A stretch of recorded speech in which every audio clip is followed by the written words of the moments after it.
Ito na, mga kababayan, meron po akong balita ngayon na ipapakita sa inyo. Patungkol po ito sa farm tour ng mga DDS vlogger sa China.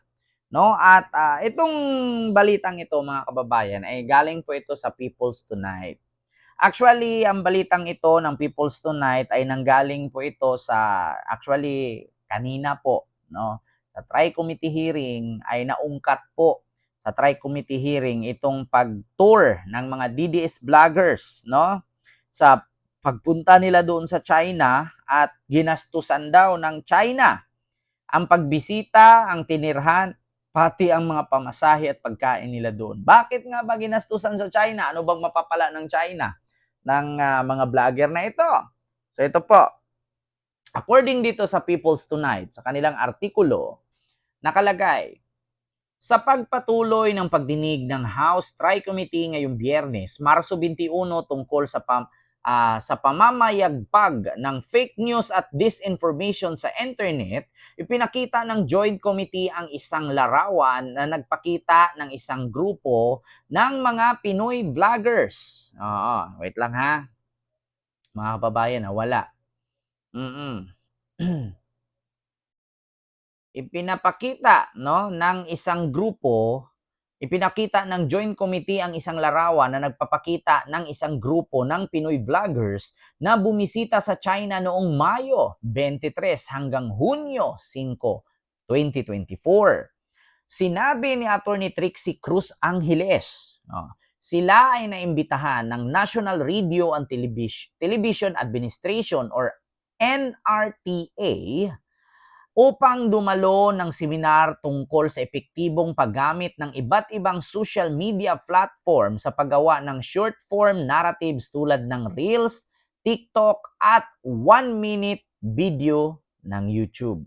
So ito nga yung resulta pala, sabi ni Attorney Trixie Angeles Cruz, inimbitahan daw sila ng National Radio and Television Administration or NRTA upang dumalo sa seminar tungkol sa epektibong paggamit ng iba't ibang social media platform sa paggawa ng short-form narratives tulad ng Reels, TikTok at 1-minute video ng YouTube. So yun nga po, habang nag-seminar sila doon, gumagawa sila ng short narratives or form narratives tulad ng Reels, sa TikTok at 1-minute video sa YouTube, kaya yun, na puro fake news ang kalabasan. So, according dito, aminado si Angeles, si Angeles na sinagot ng China, naku po, sinagot ng China ang lahat ng gastusin ng 14 na Pinoy vloggers. Naku po, sinagot daw ng China ang gastusin ng 14 na Pinoy vloggers sa kanilang pagtungo sa bansa na taon-taon na ginaganap. Sinabi rin ng dating PCO official na sila ay tumira sa isang dorm habang nasa komunistang bansa or nasa China. They also give a background on China, dagdag ni Trixie. It is just an appreciation on how the China media works. Sabi naman ni Mark Lopez na kabilang sa mga dumalo sa 2-week seminar, inungkat ng TRICOM ang controversial na China trip kaugnay sa naglipa ng pro-China post ng mga Pinoy vloggers sa social media, lalo na sa isyung ng paghihimasok ng puwersa nito sa West Philippine Sea. Ayon, ito nga po mga kababayan, no? Sabi nga dito, farm tour ng Pinoy vlogger sa China, inungkat sa TRICOM hearing. The Chinese host introduced new techniques in social media such as short-form social media. A lot of them were technical. Inihayag ni dating Presidential Communication Office or PCO Secretary Trixie Cruz Angeles. Kaya pala, no, yung pagseminar nila doon sa China, ayun ang resulta. Dumami ang fake news at nag-iyakan kanina. So ngayon, hindi natin makaligtaan. Dito naman ang comment. Ito na. Sabi ni Ricky Sumili, baliktad na pala sila na pala ang nag-new journalism people. Kita na ang mga traidor sa bayan. Ilagay sa red hot kicks.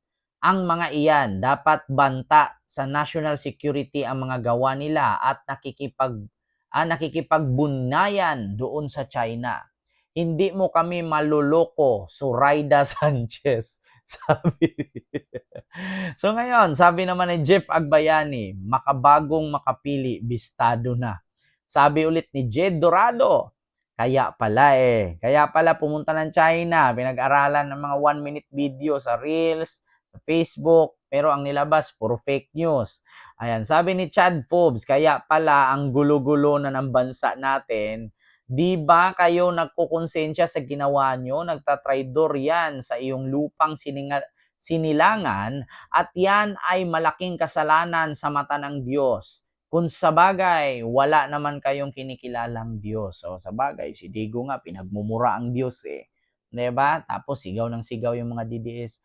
Maawa ka naman Lord kay Tatay Diggs. Oo, dapat hindi siya dyan.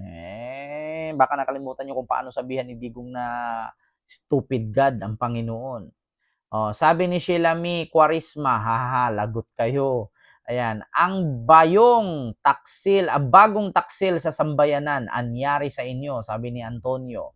Sabi ni Jinky Disuka, Larks, ayan, Cesar, Raketera, any comments sa inyong vloggers will trend in China. Ang gagaling magkalat ng fake news. Nga, will trend ng China. Pupunta lang naman daw sila doon para umattend ng seminar, para paano gawin yung mga 1-minute video, mga reels sa TikTok, sa Facebook, at sa YouTube. Para pala magkalat ng fake news po, trages na yan, China ha. Magtuturo ka ng magandang paraan para sa fake news pala ha. Ayan, JC Tayaba, mga makapili, itapon yan. Mga yan sa Snake Island. Ayan, mga DDS fiddlers of fake news, sabi ni Danilo. Yusori Sales. Diba? Ayan yan, mga kababayan, ang comment. Kaya sabi ko nga sa inyo mga kababayan, hindi po yan maitanggi. Kung nakita nyo man po yung mga picture, kasi habang nandoon yan, syempre magpipicture yan. Habang nandoon yan, magla-live yan. Habang nandoon yan, may mga video-video, ipopost nila sa kanilang mga social media accounts yan. So, hindi nila maitanggi. So, ginastusan nga daw sila ng China, pagpunta doon, pamasahe, papunta, pauwi, pagkain, tulugan, para mag-seminar lang kung paano, gawin ang madaling paraan, 1-minute video, TikTok, Reels sa Facebook, YouTube, short video. Pero ano ba ang nilagay nila doon? Pakalat ng fake news. Kaya kanina kung napanood ninyo, nag-iyakan. Nag-iiyakan sila doon. Bakit? Nabuko. Yung isa, nako. Katulad dito, Katulad dito, sabi ni Representative Acop, masyado kayong judgmental. Sa mga vloggers, kung titignan ko, masyado kayong judgmental. That's one thing you should learn.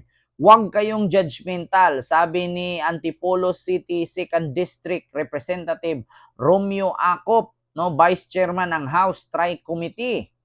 Oo, ayon nga niya dito sa mga kasamahan ni Trixie ito, yung mga DDS vlogger na pumunta ng China, di umano. Hindi